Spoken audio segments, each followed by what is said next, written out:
وسلم على نبينا محمد وعلى آله وأصحابه أجمعين. حقيقة أنا ما اعتدت في كلمات. дар ҳақиқат ман дар моҳи рамазон одати дар курсӣ нишастан ва суханронӣ карданро надорам, зеро метарсам ки суханрониам тӯлонӣ мешавад.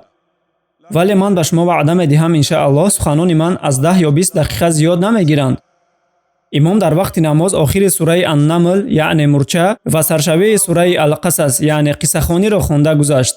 дар ҳар як вохӯрӣ, алал хусус дар моҳи рамазон, ман дӯст медорам ки оиди яке аз сураҳо суханронӣ кунам. мушкилии аксарияти мусалмонон имрӯзҳо дар ҳифзи Қуръон нест. ман мутмаинам ки аксарияти ҳузурдоштагон боре ҳам бошад Қуръонро хатм кардаанд ва шояд баъзе аз онҳо 2 ё 3 маротиба хатм кардаанд. ҳамчунон ман мутмаинам ки мо Қуръонро тавассути телевизион ва радио гӯш мекунем. мушкилии мо на дар хондани Қуръон аст, на дар ҳифзи кулли Қуръон ва на дар гӯш кардани Қуръон. мушкилии мо дар фаҳми Қуръон аст, дар донистани мақсади Қуръон аст ва дар даркияти Қуръон аст. кулли Қуръони каримро агар ту мафҳуми умумии Қуръонро бифаҳмӣ, пас ту маънои сураҳои онро дарк хоҳӣ кард. ман мехоҳам ки доири сураи Ал-Қасас гап занам, зеро ки имом дар вақти намоз дуо кард баҳри Ғазза, Фаластин ва Сурия.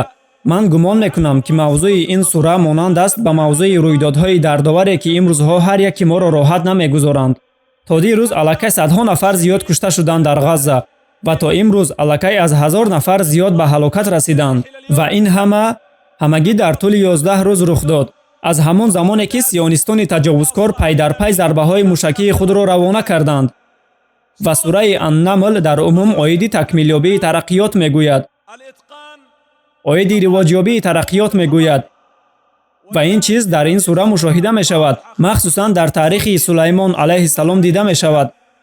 ва дар охири ин сура гуфта шудааст ки уммат ғолибиятро ба даст намеорад то он замоне ки роҳҳои низомӣ, фарҳангӣ, моддӣ ва қудратиро дарк накунад. даркияти ҳамаи он роҳҳое ки уммат тавассути он метавонад мукаммал шавад.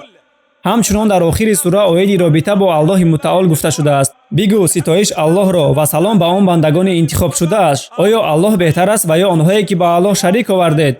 ва ҳамин тавр то охири сура гуфта шудааст ки шумо дар тараққиёт пирӯз намешавед агар ба Аллоҳ муроҷиат накунед ва ба ӯ бозгашт накунед. аммо сураи Ал-Қасас бошад, ин сура дар Макка нозил шудааст ва мавзӯи асосии ин сура ба мадад ва нусрати Аллоҳ яқин доштан мебошад. ин маънои умумии сура аст. Аллоҳ дар ин сура саргузашти Мусо ва Фиръавнро ёдрасӣ кардааст, вале Аллоҳ таърихи онро муфассал зикр накардааст. оиди таваллуд, хурдсолӣ ва ширхӯрии Мусо нақл кардааст. баъдан Аллоҳ чӣ гуна аз ватани худ баромадани Мусо алайҳиссаломро зикр кардааст. оиди он ки чӣ гуна нафареро мекушад ва оиди он ки чӣ гуна Мусо алайҳиссалом паёмбар ва расули Аллоҳ мешавад. ва дар охири сура Аллоҳ таърихи Қорунро зикр кардааст. ин сура монанде ки мегӯяд: эй Муҳаммад, он чӣ ваъда додаем мо дар ҳаёти ту амалӣ мекунем, чуноне ки дар ҳаёти Мусо амалӣ кардем. ва ваъдаи Аллоҳ ба Мусо кай амалӣ гардид? Аллоҳ гуфтааст, чуноне ки имом каме пеш онро тиловат кард, мо ба модари Мусо илҳом фиристодем ки ӯро шир бидеҳ ва агар барои вай битарсӣ, пас ӯро ба дарё биандоз. тасаввур кунед, зани ҳомиладоре ки фарзанд мунтазир аст ва ногаҳ аз осмон ба ӯ ваҳй меояд. замоне ки ин кӯдак ба дунё меояд, он кӯдакро дарҳол дар сабад гузор.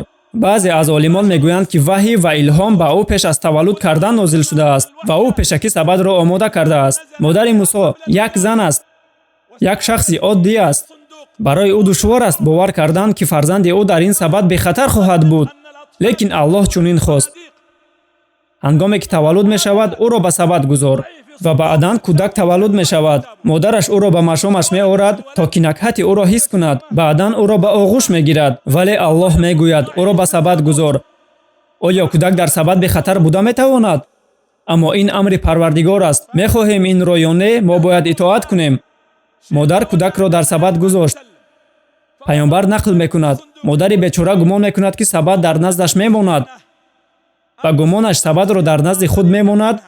кӯдакро гирифта шир мехӯронад ва ҳавои тоза гирифта ӯро дар ҷояш мемонад.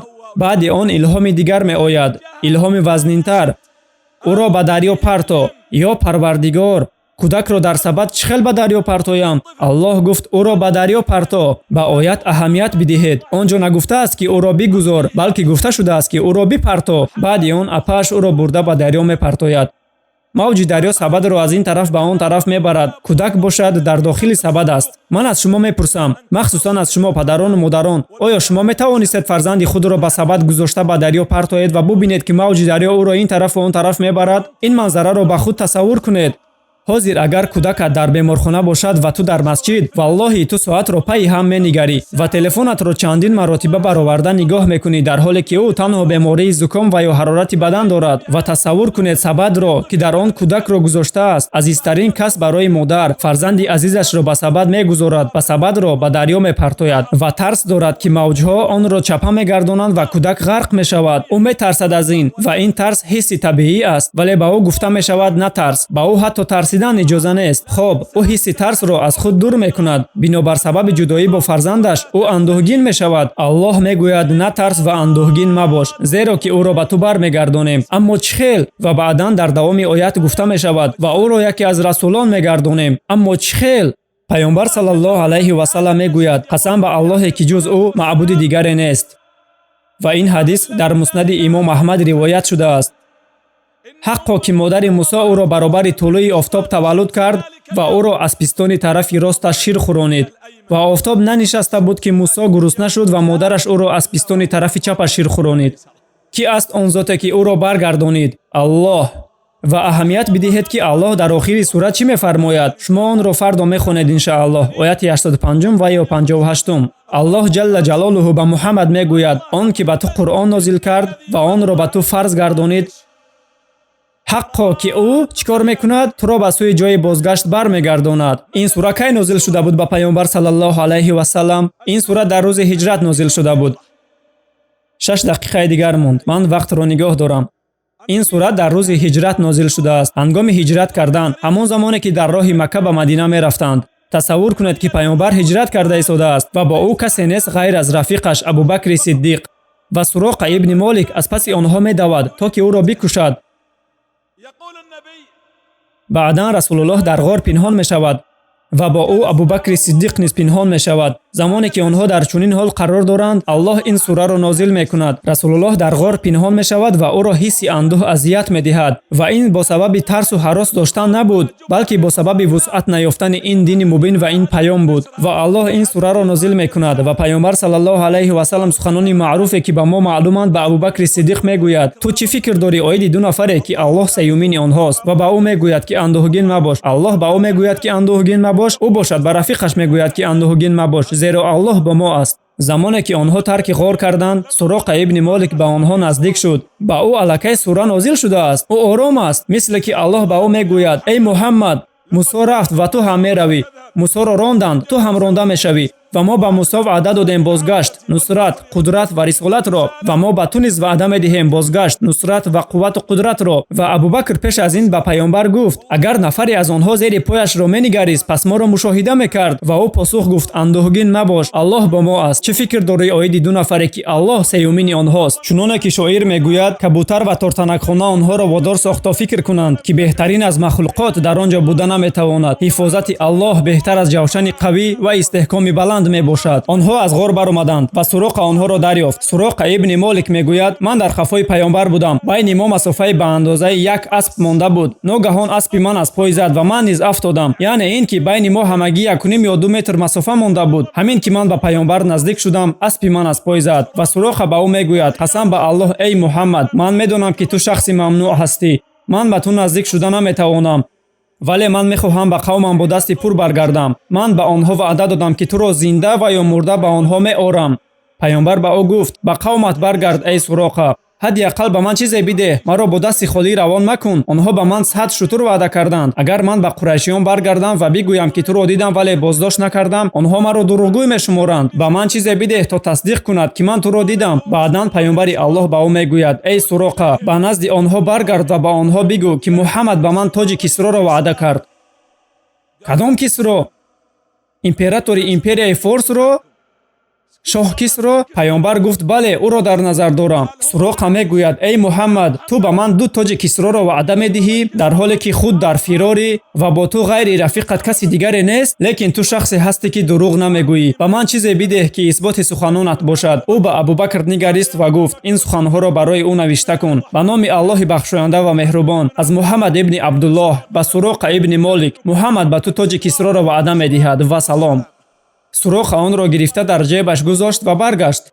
Паёмбар ба Мадина сафар кард ва дар он ҷо монд. Суроқа ҳангоми зинда будани паёмбар исломро қабул карда буд. Баъдан паёмбар саллаллоҳу алайҳи ва саллам вафот кард ва ӯ дар замони ҳукмронии Абубакр зиндагонӣ кард ва дар замони ҳукмронии Умар ӯ аллакай солхӯрда буд. Ва замоне ки шаҳрҳои Форсро кушода карданд ва аз он ҷо бойгариҳоро оварданд, Умар, Аллоҳ аз ӯ розӣ бошад, ба минбар баромад ва гуфт: эй мардум, ман мехоҳам ба шумо муроҷиат кунам. Ман мехоҳам Суроқаро бубинам. Одамон Суроқаро файрод карданд. Суроқа дар дасташ асо ба он ҷо омад. Марди солхӯрда, мӯйҳояш сафед, устухонҳояш заиф, миёнаш хам шуда буд. Суроқа ба пеш омад. Умар ӯро дида гуфт: эй Суроқа, навиштаҷоте ки Расулуллоҳ ба ту дар рӯзи ҳиҷрат дода буд, онро ба ман деҳ. Суроқа онро баровард ва ба нафари дар пеш истода онро дод ва ҳамин тавр нома то ба Умар рафта расид. Баъдан Умар хондани онро шурӯъ кард. Аз Муҳаммад ибни Абдуллоҳ ба Суроқа ибни Молик: Муҳаммад ба ту тоҷи Кисроро ваъда медиҳад ва салом. Умар гуфт: суханони соҳиби ин минбар ҳақ буд. Пас биё эй Суроқа ва бигир тоҷи Кисроро, чуноне ки ба ту ваъда дода буд Муҳаммад саллаллоҳу алайҳи ва саллам. Ин сура дақиқан нишон медиҳад ки ваъдаи Аллоҳ иҷро мешавад. Аз ин рӯ мавзӯи ин сура имон ба ваъдаи Аллоҳ мебошад. Бубинед ки Аллоҳ ба модари Мусо чӣ мегӯяд. Аллоҳ мегӯяд: пас ӯро ба сӯи модараш бозрасонидем, то чашмони вай равшан шавад ва андӯҳгин мабошад ва бидонад. Чиро бидонад? Бидонад ки ваъдаи Аллоҳ ҳақ аст, валекин бисёри мардум инро намедонанд. Ваъдаи Аллоҳ ҳақ аст. Дар ин сура боз ҳастанд ҳолатҳои ҳаммисл байни Мусо ва паёмбари мо саллаллоҳу алайҳи ва саллам, вале барои ҳамаи он вақт расоӣ намекунад. Монанди оне ки Аллоҳ ваъдаи додаи худро ба Муҳаммад иҷро кард ва ваъдаи додаашро ба Мусо иҷро кард, ҳаққо ки Аллоҳ ба ҳамаи бандагони муъминаш ваъдаи ғолибият додааст. Расулуллоҳ саллаллоҳу алайҳи ва саллам ба Макка баргашт ва Суроқа дар рӯзи фатҳи Макка исломро қабул кард. Ӯ мегӯяд, вақте ки Муҳаммад саллаллоҳу алайҳи ва саллам бо артиши бузургаш ба сифати ғолиб ба Макка баргашт, ман ба атроф назар кардам ва Абу Суфёнро дидам ки ба болои кӯҳ баромада мегуфт: агар Муҳаммад ба масофаи як ваҷаб наздик шавад, ман ӯро бо ин ду шамшерам пора мекунам. Расули Аллоҳ ба Макка даромаданро шурӯъ кард ва ба саҳобагонаш фармуд ки хомӯш бошанд, чизе нагӯянд ва вазъиятро ба Аллоҳ ва расулаш монанд. Саҳобагон хомӯшанд. Абу Суфён бошад, ду шамшерашро ба боло бардошта мегӯяд: ман ба ту муроҷиат мекунам, эй Муҳаммад, ба Макка ворид шав, агар ҷуръат дошта бошӣ. Замоне ки Муҳаммад наздик шуд, Абу Суфён бо ду шамшери худ ва аз пасаш артиш истода буданд. Паёмбар саллаллоҳу алайҳи ва саллам гуфт: эй мардум, яъне ба қурайшиён, ҳар касе ки ба масҷид дохил шавад, ӯ дар амн аст. ҳар касе ки ба хонаи Абу Суфён дохил шавад, ӯ дар амн аст. ҳар касе ки ба хонаи худ дохил шавад, ӯ дар амн аст. баъди ин суханҳо ӯ хиҷолат кашид ва шамшерҳояшро поён фаровард. ӯ ба Аббос менигарад ва мегӯяд: ту шунидӣ ки ӯ чӣ гуфт? Аббос гуфт: бале, ман шунидам. ӯ пурсид: яъне ӯ маро дар назар дошт? Аббос гуфт: қасам ба Аллоҳ ки ӯ туро дар назар дошт. Муҳаммад мақоми одамонро ба онҳо мегузорад ҳатто баъди қабул кардани ислом? Аббос гуфт: бале. Он лаҳза Суроқа нигаҳ дорад ба гуфтугӯи онҳо ва баъдан мегӯяд: ман шоҳидӣ медиҳам ки маъбуде нест ғайри Аллоҳ ва Муҳаммад банда ва паёмбари Аллоҳ аст. Баъдан паёмбар ба Макка ворид шуда тамоми бутҳоро мешиканад. Дар баъзе ривоятҳо гуфта шудааст ки вақте паёмбар ба Макка ворид шуд ва дастонашро бардошта гуфт: бигӯ, ҳақ омад, ботил нобуд мешавад. ҳаққо ки ботил нобудшаванда аст, тамоми бутҳо пора шуданд.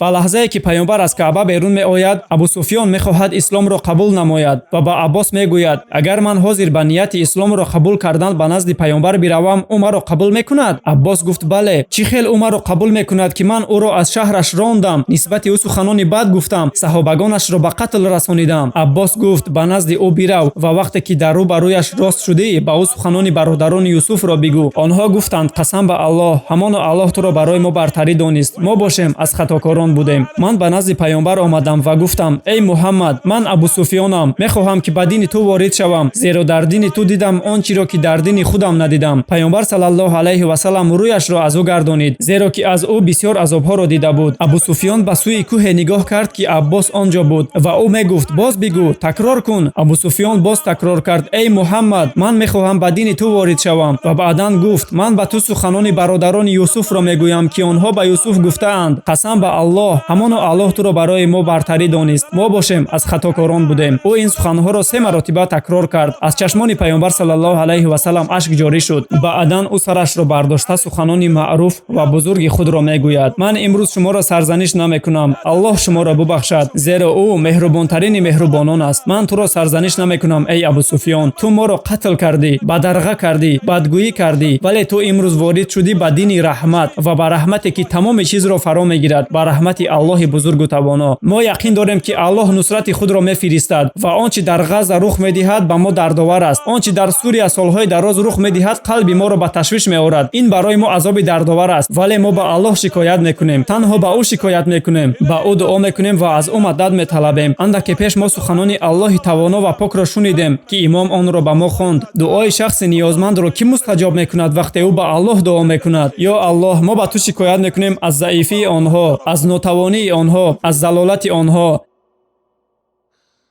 ё Аллоҳ, ту парвардигори онҳо ва парвардигори тамоми заифон ҳастӣ. ё Аллоҳ, ту парвардигори бародарони мо дар Сурия ва Ғаза ҳастӣ. ё Аллоҳ, ҳалокати фарзандони онҳо барои мо дардовар аст. ё Аллоҳ, барои мо дардовар аст қатраи хуне ки дар он ҷо рехта мешавад. ё Аллоҳ, онҳо ғайр аз ту қуввату тавоноие надоранд. онҳо ғайри ту меҳрубоне надоранд, ғайри ту мададгоре надоранд.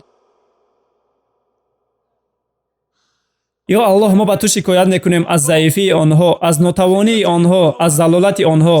ё Аллоҳ, ту парвардигори онҳо ва парвардигори тамоми заифон ҳастӣ. ту онҳоро ба кӣ мегузорӣ, ё Раб? оё онҳоро ба душмане мегузорӣ ки онҳоро бо хашм менигарад ва онҳоро ҳукмронӣ мекунад? агар ба онҳо ғазаб накунӣ, онҳо аз ту ризоманд мебошанд, зеро мағфирати ту бузург аст. ман аз нури симои ту хоҳиш дорам ки аз он зулумот равшан мешавад ва корҳои дунявӣ ва ухравӣ роҳи ҳал меёбанд. ё Аллоҳ, ба онҳо нусрати фаврӣ ато кун. ё Аллоҳ, фарзандони онҳоро раҳм кун. ё Аллоҳ, фарзандони онҳоро раҳм кун. ё Аллоҳ, қуввату тавоноие нест ғайри ту.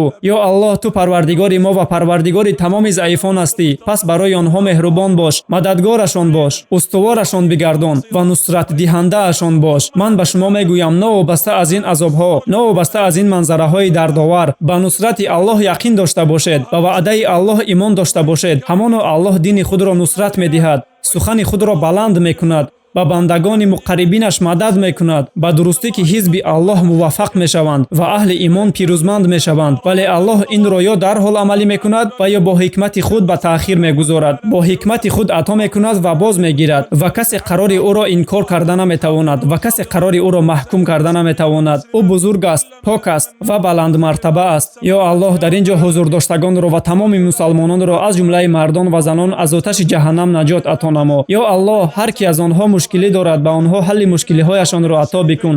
ё Аллоҳ, аз онҳо ризоманд бош. ё Аллоҳ, ба ҳар нафари дар ин ҷо ҳузур дошта ва ба кулли муслимин хоҳишоти қалбашонро аз хайроти заминиву осмонӣ насиб бигардон. ё Аллоҳ, ту онҳоро дороӣ ва ба он қодир ҳастӣ. Аллоҳ ҷазои хайратон диҳад ки ин ҷо нишастед ва гӯш кардед. Аллоҳ доно аст. дуруду баракоти Аллоҳ бод бар паёнбарамон. дуруд ва раҳмату баракоти Аллоҳ бод бар шумо.